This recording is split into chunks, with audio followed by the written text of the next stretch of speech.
नमस्कार दोस्तों। क्या आपको पता है कि जब पूरी दुनिया साल 2026 में जी रही है, तब हम भारतीय असल में साल 2083 में हैं। जी हाँ, आप 57 साल आगे चल रहे हैं। लेकिन क्या ये सिर्फ एक तारीख है या इसके पीछे छिपा है ब्रह्मांड का वो गहरा विज्ञान जिसे आज की मॉडर्न साइंस भी सलाम करती है। आज के स्पेशल बुलेटिन में हम खोलेंगे विक्रम संवत यानी भारतीय हिंदू कैलेंडर की वो परतें जो आपको ये सोचने पर मजबूर कर देंगी कि हमारे पूर्वज कितने बड़े वैज्ञानिक थे। चलिए शुरू करते हैं। सबसे पहले बात करते हैं विक्रम संवत नाम के इस कैलेंडर की शुरुआत की। विक्रम संवत की शुरुआत आज से 2083 साल पहले यानी 57 ईसा पूर्व में हुई थी।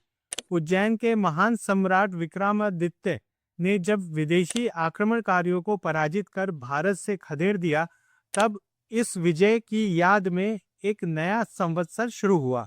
लेकिन यह कैलेंडर केवल एक राजा के नाम को याद रखने के लिए या राजा की वाहवाही के लिए नहीं बनाया गया था, बल्कि यह कैलेंडर एक परंपरा है। प्राचीन काल में राजा तभी संवत शुरू कर सकता था जब वह अपनी पूरी प्रजा को ऋण मुक्त कर दे। विक्रमादित्य ने यही किया था। इस कैलेंडर का नया साल चैत्र शुक्ल प्रतिपदा के शुरुआत होता है। इस दिन को सृष्टि का आरंभ दिवस भी माना जाता है। सृष्टि की शुरुआत एक अलग विषय है, तो उस पर फिर किसी और वीडियो में चर्चा करेंगे। अब आते हैं सबसे जरूरी सवाल पर। क्या विक्रम संवत यानी भारतीय हिंदू कैलेंडर, जो अंग्रेजी कैलेंडर से भी 57 साल आगे चल रहा है, वो साइंटिफिक है या नहीं? दुनिया के ज्यादातर कैलेंडर या तो सिर्फ सूरज पर आधारित हैं, जैसे ग्रेगोरियन यानी अंग्रेजी कैलेंडर, या सिर्फ चांद पर, जैसे इस्लामिक कैलेंडर।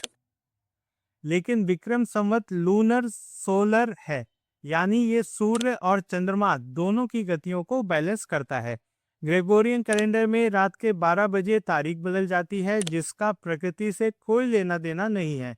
लेकिन विक्रम संवत में तिथियां सूर्य और चंद्रमा के बीच के लॉन्गिट्यूडिनल एंगल यानी कोणीय अंतर से तय होती है।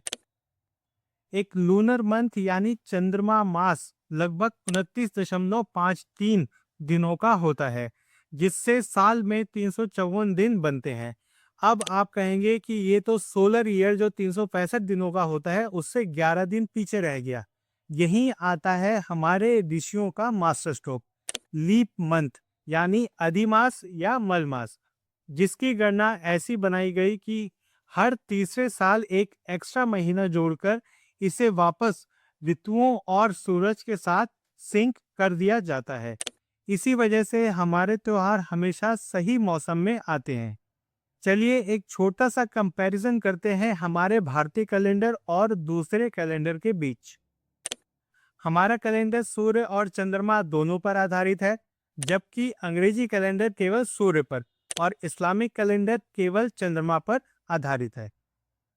हमारा कैलेंडर खगोलीय घटनाओं जैसे ग्रहण की सटीक भविष्यवाणी करता है, जबकि अंग्रेजी कैलेंडर में लीप ईयर के बावजूद थोड़ा अंतर बना रहता है और इस्लामिक कैलेंडर हर साल 11 दिन पीछे खिसकता है। हमारे कैलेंडर में महीने के नाम नक्षत्रों पर आधारित हैं, जैसे चित्रा नक्षत्र से चैत्र, विशाखा नक्षत्र से बैसाख। अंग्रेजी कैलेंडर में महीनों के नाम रोमन देवताओं और सम्राटों पर आधारित हैं और इस्लामिक कैलेंडर में धार्मिक घटनाओं पर। अब आपको एक रोचक तथ्य बताते हैं। ग्रेगोरियन कैलेंडर में जुलाई और अगस्त सिर्फ इसलिए 31 दिन के हैं क्योंकि राजा जूलियस सीजर, जिनके नाम पर जुलाई, और राजा ऑगस्टस, जिनके नाम पर अगस्त का नाम रखा गया था, वो दोनों अपने नाम के महीनों को छोटा नहीं होने देना चाहते थे। वहीं विक्रम संवत पूरी तरह से गणित पर आधारित है। अब जानते हैं विक्रम संवत की कुछ और खास विशेषताएं। सबसे पहली विशेषता है नक्षत्र गणना। इसके महीनों के नाम उस नक्षत्र पर रखे गए हैं जिसमें पूर्णिमा के दिन चंद्रमा होता है। दूसरी विशेषता है प्रकृति से जुड़ाव। इसका नया साल तब आता है जब प्रकृति में बहार होती है, नए पत्ते आते हैं और फसल कटती है। तीसरी विशेषता है पंचांग के 5 अंग, तिथि, वार, नक्षत्र, योग और करण, ये पांचों मिलकर समय की सबसे सूक्ष्म गणना करते हैं और विक्रम संवत इन सभी 5 अंगों को बहुत खूबी से समझता है। तो दोस्तों, विक्रम संवत केवल एक हिंदू कैलेंडर नहीं है, बल्कि समय को नापने का सबसे सटीक और नेचुरल तरीका भी है।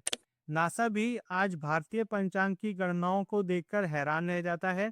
अगली बार जब आप नया साल मनाएं, तो याद रखिएगा कि आपका असली नया साल चैत्र में आता है, जब धरती खुद नए फूल, नए पत्तों, नई फसल के साथ जश्न मनाती है। अगर आपको ये जानकारी पसंद आई हो तो इस वीडियो को शेयर करें और अपने भारतीय होने पर गर्व महसूस करें। सब्सक्राइब करना ना भूलें। जय भारत, जय हिंद।